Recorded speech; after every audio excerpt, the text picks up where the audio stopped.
Big boss का most controversial show हमेशा से टीवी पर गंद फैलाता आ रहा है। इस शो के कंटेस्टेंट बेशक से बहुत पढ़े लिखे होते हैं, लेकिन जब लड़ने की बारी आती है तो ये चौल की आंटियों को भी फेल कर देते हैं। लेकिन इस बार का ये शो कुछ खास लेकर आया और वो है तजाकिस्तान के छोटे से सिंगर अब्दू रोजिक को, जिन्होंने पहली बार इस शो के कॉन्सेप्ट को ही बदल कर रख दिया। इनका फंडा सबसे अलग है। वो कहते हैं ना, मस्त रहो मस्ती में, आग लगे बस्ती में। अब्दू कुछ वैसे ही है, छोटा समझकर इन्हें अनदेखा मत करिएगा। ये छोटा बम $2 मिलियन की नेटवर्थ रखता है और 3 ही नहीं, अब्दू के पास 10 साल के लिए अबू धाबी का गोल्डन वीजा भी है। इनके कारनामों की वजह से इन्हें साल 2022 में सोशल मीडिया इन्फ्लुएंसर के खिताब से नवाजा गया। इन्हें देखकर लगता है कि जैसे अब्दू को बिग बॉस की जरूरत नहीं है, बल्कि बिग बॉस को अब्दू की जरूरत है। ये खुद को छोटा भाईजान कहकर पुकारते हैं और छोटे भाईजान की लाइफ इतनी लग्जरियस है जिसके सामने बॉलीवुड के बड़े बड़े स्टार्स की चोचलेबाजी किसी काम नहीं है। हाल ही में जब उन्होंने कुछ दिनों पहले बिग बॉस के घर में अपने जूते दिखाए थे, तब उनके इस जूते की कीमत इतनी ज्यादा थी कि लोग इसे चोरी करने की तक बात कह रहे थे। छोटे से अब्दू के इन नन्हे पैरों के जूते करीब 4.5 लाख रुपए के थे। इसे सुनने के बाद सभी कॉन्टेस्टेंट हक्के बक्के रह गए। उनकी नजरें देख बेचारे अब्दू ने अपने जूतों को उनसे छिपा कर रख दिया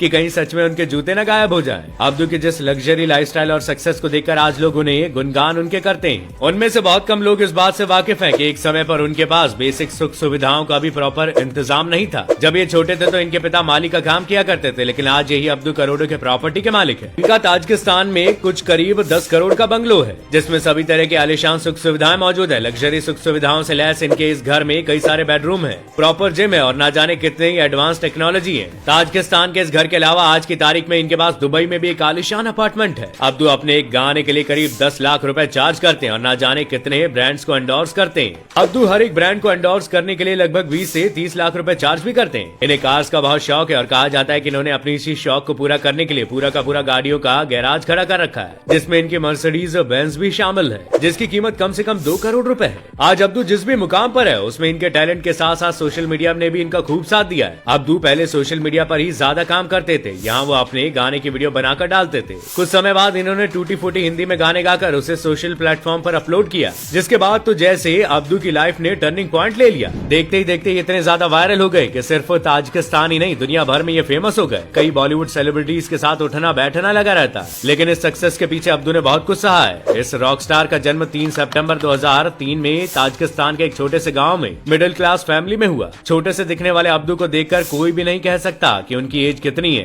दरअसल अब्दू की हाइट ना बढ़ना उनकी हेल्थ प्रॉब्लम की वजह से, जिसमें उन्हें रिकेट्स नाम की बीमारी है। इस कंडीशन में इंसान के बोन्स का डेवलपमेंट नहीं हो पाता, जिसकी वजह से उनकी बॉडी ग्रोथ नहीं कर पाती। इसलिए 19 की उम्र में भी सिर्फ उनका वेट 15 किलोग्राम है। अब्दू ने बचपन से ही बहुत कुछ झेला है। आपको जानकर हैरानी होगी, लेकिन इतने बड़े सुपरस्टार के पास आज के हिसाब से बेसिक एजुकेशन भी नहीं है। लेकिन इस सब के बावजूद आज अब्दू जिस मुकाम पर है वहाँ शायद ही कोई पहुँच सकता है। अब्दू को बचपन से ही गानों का बहुत शौक था। वो अक्सर अपने रेडियो से कैसेट डालकर गाने सुनते थे और इसी को गुनगुनाया करते थे। और धीरे धीरे अब्दू ने गाने गाना शुरू किया और लोग इन्हें पसंद भी करने लगे। अब्दू अक्सर अपने गांव के एक मेले में गाना गाया करते थे और वहाँ के लोग उन्हें बहुत ही ज्यादा पसंद करते थे। अब बस अब्दू को अपनी मंजिल मिल चुकी थी और उन्होंने अपने शौक को अब अपना पैशन बना लिया था। उन्होंने गाने को ही अपनी जिंदगी बना लिया था और अब उन्हें उन ताने देने वालों की कोई फिक्र नहीं थी जो उनका मजाक बनाया करते थे। अब्दू अब बस एक मौके की तलाश में थे और उनकी ये तलाश तब पूरी होती है जब उन्हें ताजिकिस्तान के बड़े मंच पर परफॉर्म करने का मौका मिलता है। इसके बाद अब्दू ने कभी भी पीछे मुड़कर नहीं देखा।